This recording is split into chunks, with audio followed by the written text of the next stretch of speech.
What's up, you guys? It's your girl xBValentine, and this is SoundAdvice.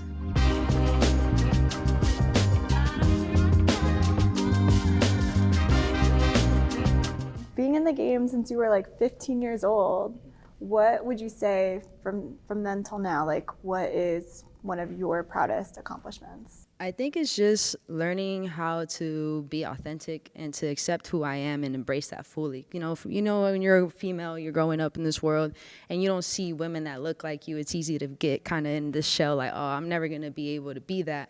And I got to a point, the older I was getting, I was like, you know what? I'm going to embrace the fact that there's not many people who look like me doing it, and I'm going to be the first to do it. That way, there's younger girls now that can look at me and be like, hey, she doesn't look like every other female celebrity or whatever. And it would kind of open up the door, like I can look however, I can be whatever shape, size, whatever, and still, be a badass. And I just wanted to be that for the younger females coming up. And it's just very important for me to stay true to myself. And the fact that I wasn't able to do that for so long, and now I'm at that age where I embrace who I am, and I'm just full on myself unapologetically, and it's worked for me, and yeah.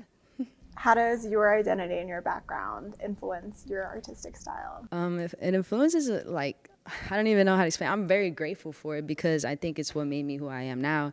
I have, my manager always calls me a triple minority. He's like, you're a female, you're a part of the LGBT, and you're also Latina. And those are things that a lot of people can relate to. So I used to be kind of like, not that I wouldn't embrace it, I just didn't feel the need to put it out there just because I felt like it would box me into certain categories. And now I've seen that the more I put that out there, the more people are receiving like, hey, like, I love that you're doing this, like you're representing us and the community. And that was a beautiful thing. I was like, wow, like I never knew I could do that, like be, the voice for these people. So it was just like a beautiful thing. Like, why not embrace that and, represent the communities I am a part of. So I try to put that as much into my music, my performances, whatever it is I'm doing. I just want, show love to everybody in the communities I'm a part of.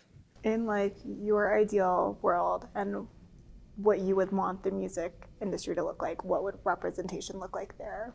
Really, I think it's just more women empowering one another and just being kind of encouraging to one another. And just, I think that's like what I'm seeing more of, and it's a beautiful thing. I think we're at a time now where we're seeing more women being bosses, and that's just so cool to see. Like the CEO of TuneCore is a woman, and a lot of people that work over there are women, and it's just so dope to me because I'm like, wow, I feel like 20 years ago that wouldn't have been the case. And, it's just a super dope thing to see because I'm just all about that. I think we've come a long way as a woman to see where we are now and what rooms we can be in, and it's just very important for me to see that, and I just want to see more of it. I think women don't realize like we can do it. Like we just got to apply and put in the work in, and eventually we'll get there. You had a new single that just came out. Yeah. Let's talk about it. Yeah, so my new single with Frankie J is out now. It's called Sola. Shout out to Frankie J. He did not have to hop on the song, but he did. And if you do know, Sugar Obsession, he's a legend in my eyes.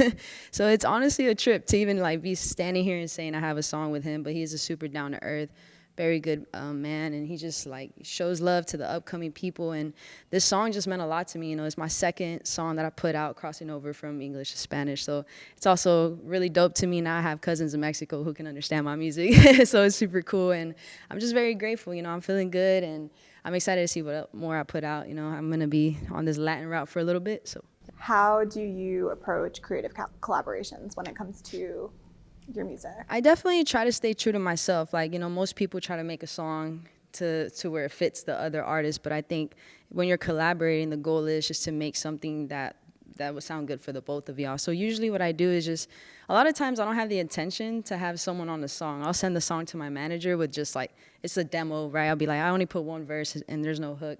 He'd be like, actually, he's the one who told me I can hear Frankie J on the hook.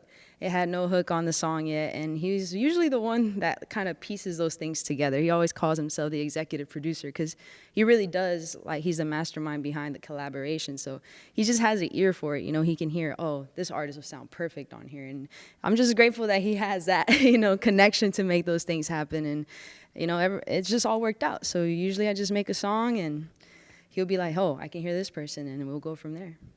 What was the thought behind switching over to have a little bit more Latin influences in your song? I think it was something I've always wanted to do. I listen to nothing but Spanish music, and Spanish was my first language, and I'm a first-generation Latina. So it was something that was always a part of me, but it's also like a scary thing being Latin American. You know how they're saying in Selena, we're too Mexican for the Americans and not, or how's it, and too American for the Mexicans. So it's tough because we're like right in that cusp. And I think now I started realizing, like, look, the Latin market right now, they don't care how Mexican you are. If you're dope, you're dope. And it's like, I'm Mexican, why not take advantage of the fact that I can, like, I'm bilingual, why not do that? Most people can't. And it was just something I had a moment where I was like, why haven't I done this? And then, I'm only getting older, so it's just like, I'm trying to take the risk now. I won't lose anything from doing it, so I figured, why not? And the feedback's been great, so I'm glad I did it. If you're dope, you're dope, yeah, and exactly. you're dope, so that's it. Okay, would love to learn. It sounds like you surround yourself with really amazing people who have, been here to support you through your career. What is the best piece of advice that you've received?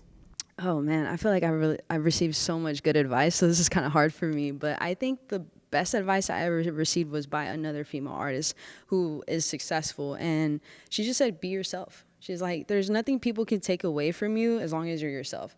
And anyone who tries to change you, that's just them portraying, their own insecurities onto you. But genuinely just be yourself, because that is what is going to gravitate people towards you. They're going to see, okay, that's just who she is. And it's just it's a beautiful feeling knowing people genuinely love you for you and not because you're this character or you're, you know how it be sometimes people they have different personas when they're artists, but I think it's just important to allow yourself to be the artist, like, your normal self. You know how I always like to say I'm like Hannah Montana to my family. It's like, we have our real name and then we have our artist name, but my artist persona is no different than who I really am around my family. And that was important for me to stay true to me.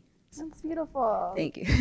Okay, last one. I want to manifest this one with you. Okay, since we talked about Frankie J and how you've always looked up to him.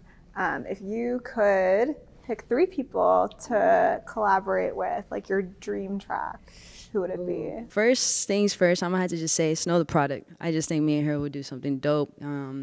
Second, I would have to say Young Miko. I'm just coming in with like female heavy hitters. But Young Miko, I absolutely love her and adore her. I actually got to see her perform a few days ago, so that was super dope. Oh, hell yeah. Yeah. And Kalani, I think these are all just women that I genuinely look up to and think they're dope artists, and I just feel like we would make something fire. Okay, well, I'm praying that happens. I want to manifest that one for you. We'll make it happen. Yeah. I'll remember this. I'm going to hit you and be like, hey, remember when we talked about We'll this? put this out Yeah. at that time, too.